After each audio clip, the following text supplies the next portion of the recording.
And you've just heard Monochrome by Long Earth, which is taken from the new album Towards the Sky. And I'm so pleased to be joined now by Mike and Micah from the band. Hello, both.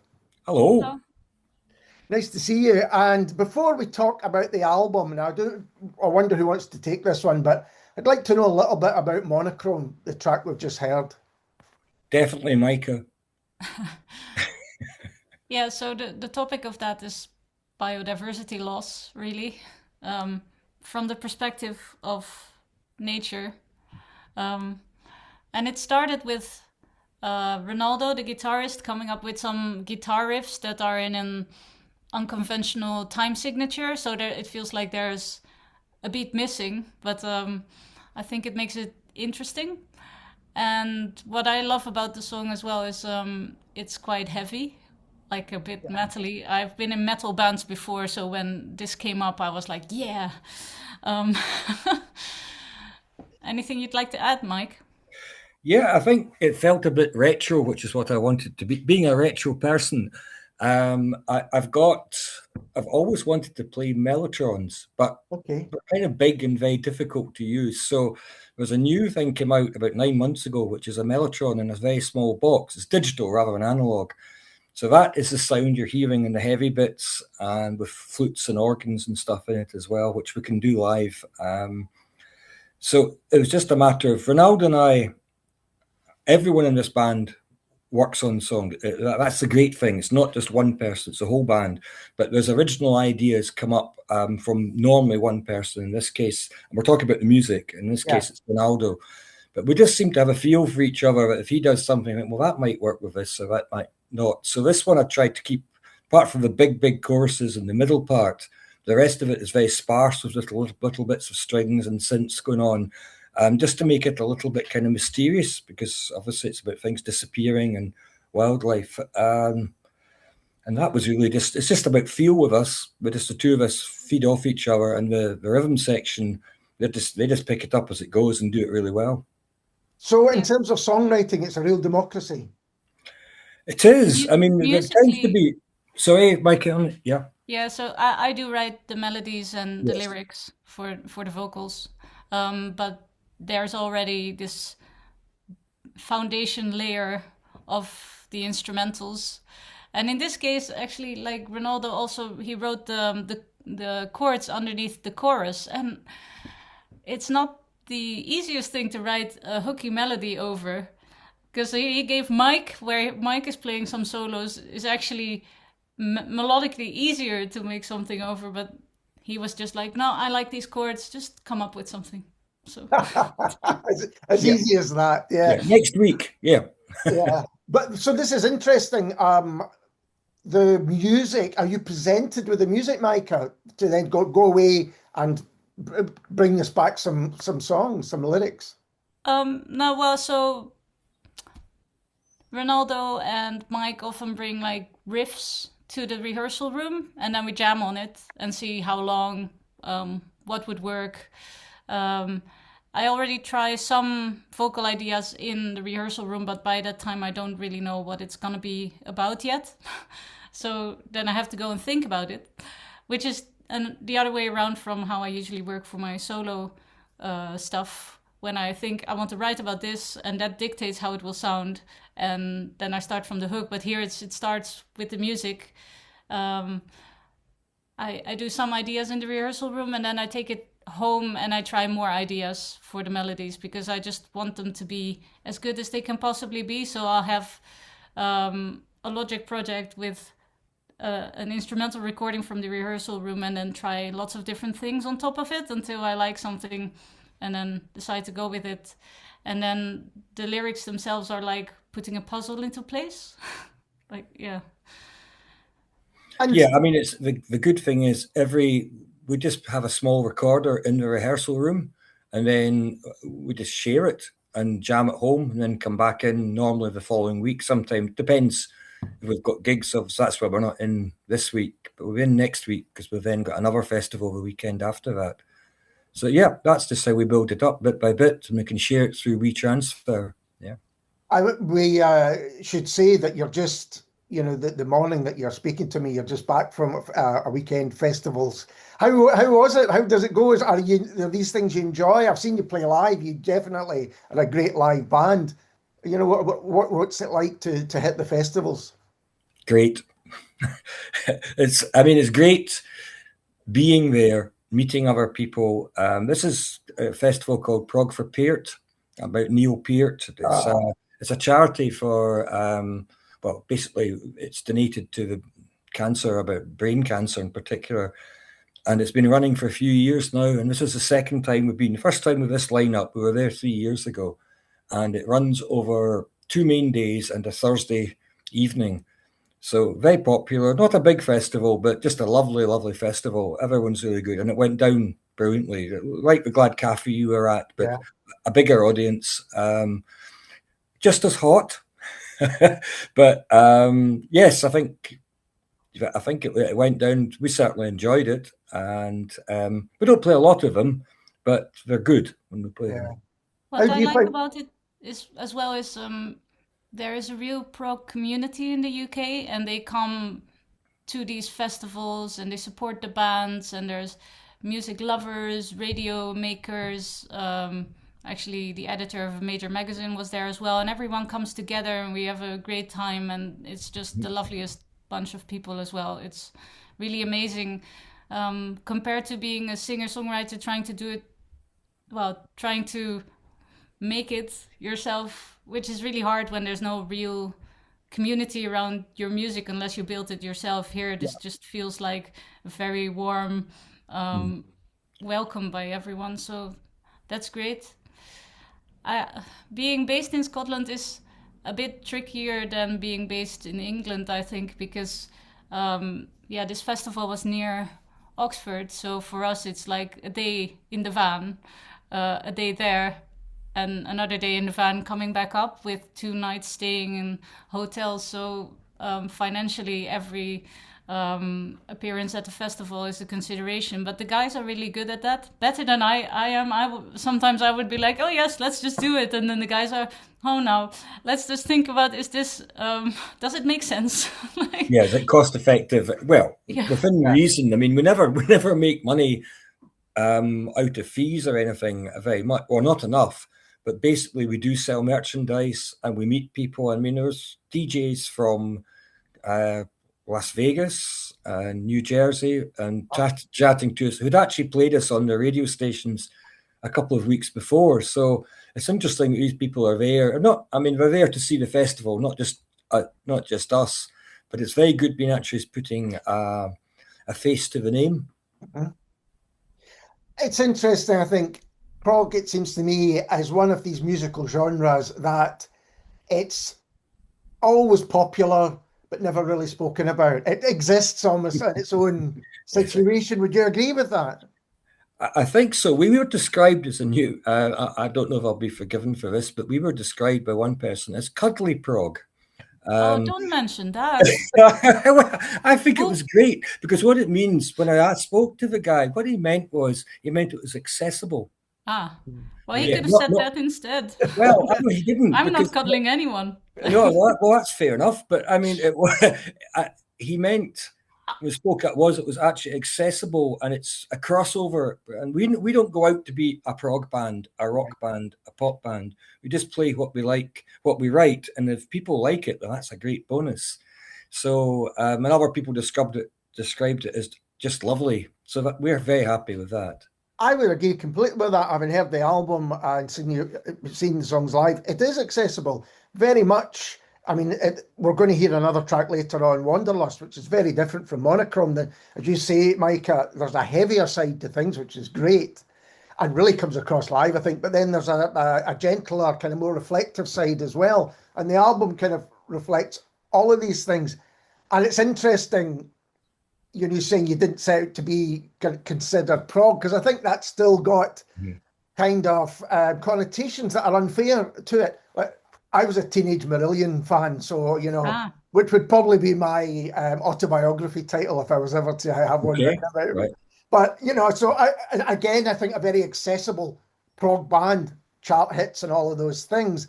And that's who I was reminded of when I heard you guys play Maybe, Mike, you could give us a little background to the band. Okay. Basically, I played in, and this is what is quite interesting as well, because I played in 80s sort of pop rock bands, and so did Ronaldo. So we never played in prog bands, but I had a good friend, Hugh Montgomery, who was a neighbour around the corner, who formed Abel Gans, and that was the big Glasgow prog band, if you think of the early 80s. And I've known Hugh since I was 13, so that's quite a long time. So we just went our own ways. Ronaldo and I did not know each other in the 80s, but we played like Kelvin Grove festivals and things like that, and very much in the Glasgow pop rock scene at that time. Fast forward, career took off, separate career, and then around about 2014-15, I was approached by a couple of the guys who'd been in Abel Gans, one of them being Ken Weir, the original drummer, and asked if I'd like to form a prog band just for fun. So I thought, okay, well, we'll give that a go.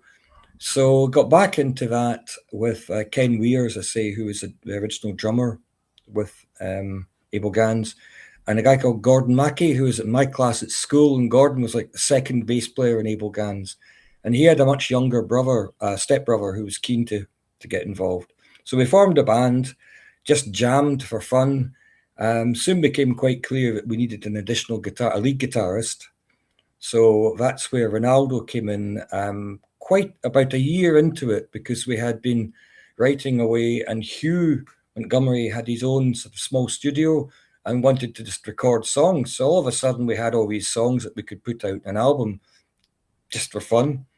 Ronaldo added all sorts of guitar work to it, probably about 4 or 5 months before it was released. And that became the album The Source, and it actually did well, relatively well for us, because people enjoyed it. It was critically acclaimed, and it was okay, but people like it, and we still buy it, and we're still getting distributors wanting to buy it, particularly in Europe.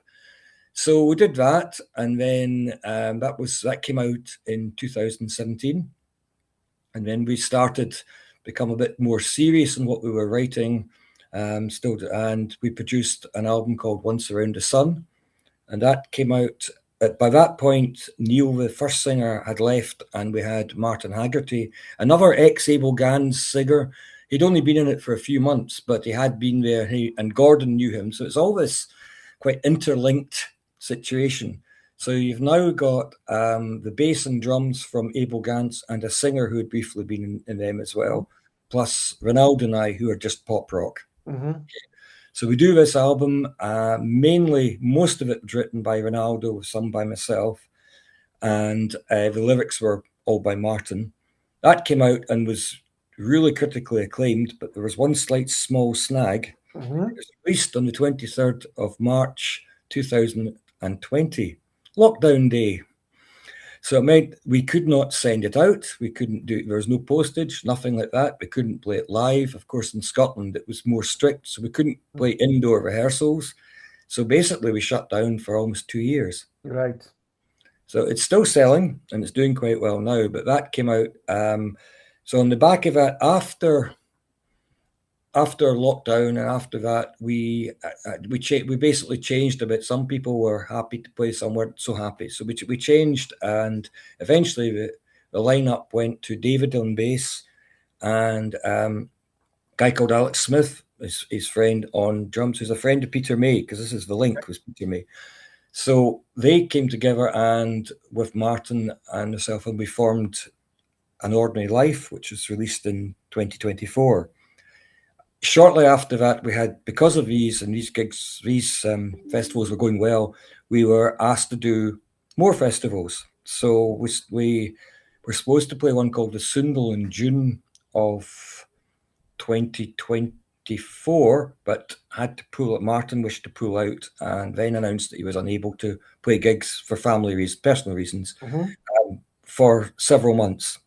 So we had the choice to either cancel these, including a major festival plus some smaller gigs, which to me would be suicide. You can't do that if you want to continue, because to get these gigs is extremely hard, because most of the prog festivals, it's all international bands. It's not just local bands. So we made a conscious decision that while Martin couldn't do it at that point, we would look for another singer. And eventually, long story short, Maaike had actually supported us with Johnny. Was it the year before? Yeah, 2023 at the Glad Cafe. Yeah. So yeah, go on. So yeah. Tell us how you became involved then, Maaike. Yeah, so after we moved to Shawlands, south side of Glasgow, I started going to the Glad Cafe to their open mics, and David McLachlan, the bass player of Long Earth, he is in the house band there as well, as is Alex Smith, the drummer, who is now left. So I knew them from the Glad Cafe, and then when Long Earth had a gig there, David thought, oh, let's ask Maaike if she would like to play some songs. So I got to do like 45 minutes, and it was great to do. Yeah, so I thought that was probably it. But then the year after, David came around again with a proposal, a question, if I would like to stand in for their singer during the gigs of 2024. And I thought it was cool, so I said yeah. It was a lot of learning, because the songs were had a lot of lyrics. And then the singer they used to have was a guy, so I couldn't really sing all those lines exactly as written. Some things would work like an octave up, but other things I would just have to sing some harmonies. But we made it work, and we got a really nice reception at the end of the series of gigs. So the final one was Summer's End, in Chepstow in South Wales. And people, were really complimentary and really loved our set. So I got a really nice feeling from all that. And then Martin, the previous singer, announced that he was going to leave. The band deliberated, and then they asked if I would just like to join them. So I said yes. And then apparently they were still a bit nervous once we got to the point where we were going to write new songs. Like David was a bit like, I wonder what's going to happen now, if this is going to work. But so that's bass players for you. Yeah. So I actually brought Moon and Mars, which is my own composition, and the guys really loved it. They slowed it down, make it a bit more heavy, made more space for a longer guitar solo. I thought it sounded really cool, and they were happy. So, and then David was like, "That's gonna work." I think a key thing that came out of that, which was great, was when we played. As I say, we had to play the older songs, so obviously we hadn't written any of the new songs at that point. And it got a review, just a 600-page review, but it got a review in I was going to say that is a substantial. I know Prog, we like our length in Prog. What did I say there? 600-page review was. Oh well, that's exaggerating slightly. Okay, 600. This is the day after the long ride in the van. Yeah. And I'm not a morning person, so it was a Prog magazine. It went in the actual hardback edition. And it was good. It was really good. And that made people sit up, I think, as well, which if you get into that, and that's what we're now back in, ironically, next month and the month afterwards. So got into that, and just started to be offered, not many, but a couple more festivals and things from that. So as I say, we gave it a month to see if Martin wanted to change his mind, and he didn't. So then the rest is history. And Alex, it was a good drummer who was with us, the house band. He decided that he wanted to continue playing, but not necessarily wanted the distance of the travel he talked about as well. So we looked for another drummer, and we got Kenny McCabe in January 2025, who'd actually wanted to join us when we were looking for a drummer when we got Alex, but commitments meant he couldn't do it at that time. So we didn't know that until he came back. So it's a really tight, really more powerful style than we had before, I'd say, in the rhythm section. I think he's a phenomenal drummer. Yes. Yeah. Like, he's the best drummer I've ever played with in a band. It's not just all the rhythms, but it's so much feeling in it as well. And it's good vocals.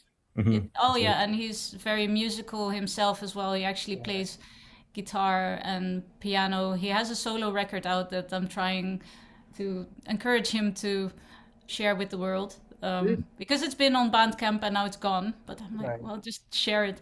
But he's super musical, so some of the harmony lines on the album as well, he came up with the harmonies and then I sang them as well. But yeah, he's very gifted and skilled. Yeah. He actually his school's from Aberdeen originally, and his school, rock school, won the rock school in the 1980s. I And remember BBC rock school. He was a drummer in the band that won it from, I think, Aberdeenshire. Wow. So things come around.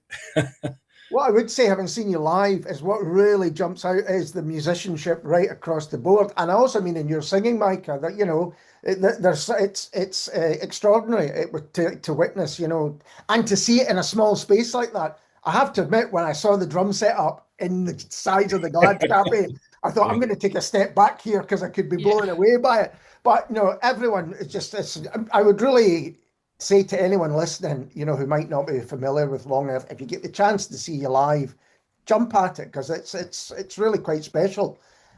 I also say where they can get the album. You mentioned Bandcamp. Is that the best place for people to get the album? Yes, so longearth.bandcamp.com, or at any of our shows.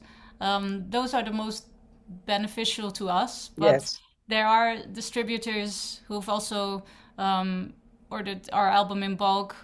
So it's now available where, Mike? Because you've been on this. Well, you've got 3 distributors in Germany. May not be handy for here, but you do. You've got a couple in France, 3 in the US, Belgium. I think that's it so far. And we're talking about maybe the Netherlands. But in Britain, there is one lot in Wales, White Knight Records. But we really do, for the UK, we really want to sell it directly on Bandcamp. It suits and helps in a way, although we obviously don't make nearly as much from a CD, because it was an expensive CD to make, because we used Matt Harvey, who's superb again, and then we used a guy called Pete Maher, who's a top master engineer. So we don't... There was a lot of studio time. Yeah. A lot of studio time. What is studio time? Well, Mike is saying that isn't a lot of studio time compared with, you know, with albums that are recorded full time at prog level. But compared to what I do myself. Yeah, okay. But unfortunately, the level is when you the first album was done that similar way, home recording, although it's a studio with Pro Tools, etc. Second album was a mix of that and into Matt Harvey's Maybank Studios. Good. Third album, then everyone's got a level they want you to be at.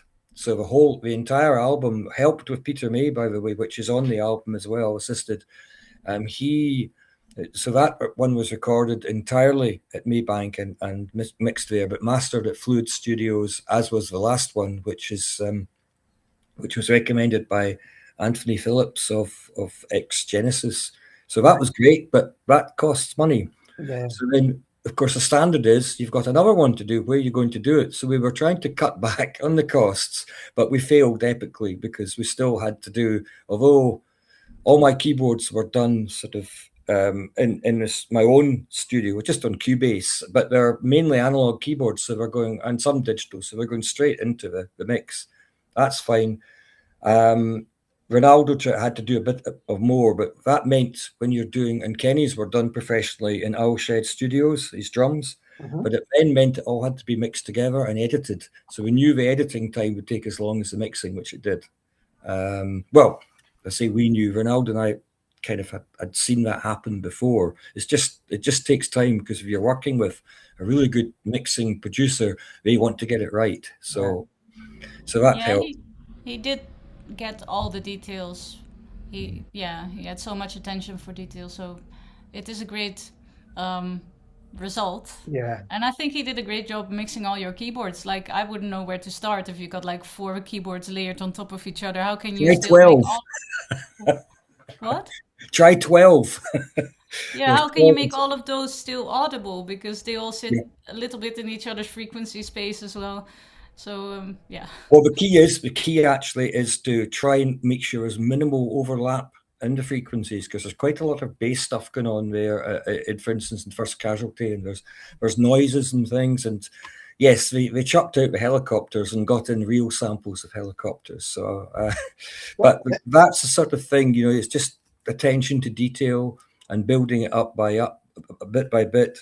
And the way I tend to record is that there'll be quite a few songs where there's a bit of keyboards, then there's, apart from monochrome, which is straight in there, and then it adds and it layers and layers. And what Matt will do is he'll say, okay, these two keyboards sound too similar, I'm taking one out. So you may start off with 12 layers, 16 layers of keyboards, but you end up with maybe 8, and in some songs just 4. So it's all the art of mixing it sounds like another conversation that we could have. It's fascinating stuff. I think particularly with a band like yourself, you know, it's so different, I think, from how other people will do it, as Maaike suggests. Yeah.